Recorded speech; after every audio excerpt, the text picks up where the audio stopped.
respect the president, but I totally disagree with the bill that they were proposing last year that at one time or another, every one of those guys agreed with, signed off on. Said we ought to sign up with that. I did not. I did not. Those are the...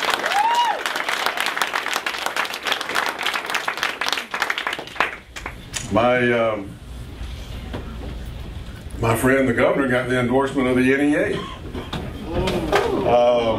They asked me the other night at a debate, you know, problems with education. I said one of the biggest ones is NEA. So I'm jumping him, and he's getting endorsed by it. I'd say that's a legitimate difference. I'd say that's a legitimate difference. They said that they did that because of his opposition to vouchers. I'm for vouchers. I'm for vouchers.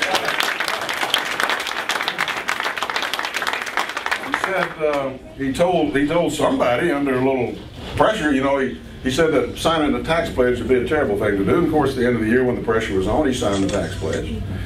And evidently the pressure came to bear, and he agreed to sign a bill, if it reached his desk, for a national ban on public smoking. A national ban now.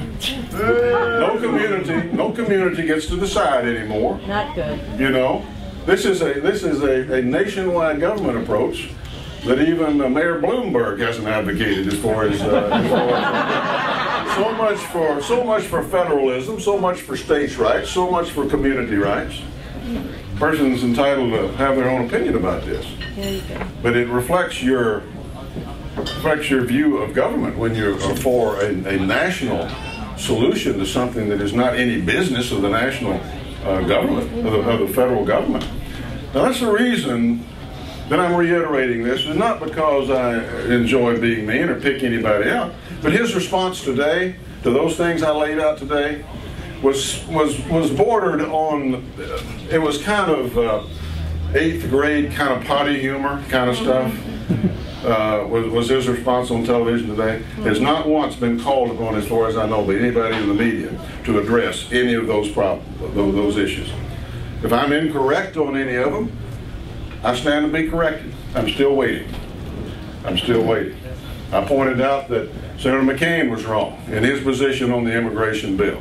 I have taken on Governor Giuliani as far as his sanctuary city policy in the state of New York and Mitt Romney, who had a bill that for health care in Massachusetts that he was touting, but when it came to have a national health care plan, you know, he had to change it all up because what would sell in Massachusetts wouldn't sell in South Carolina and a lot of other places. Had a bunch of mandates in there.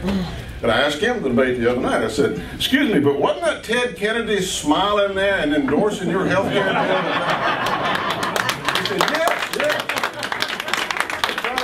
I rest my case.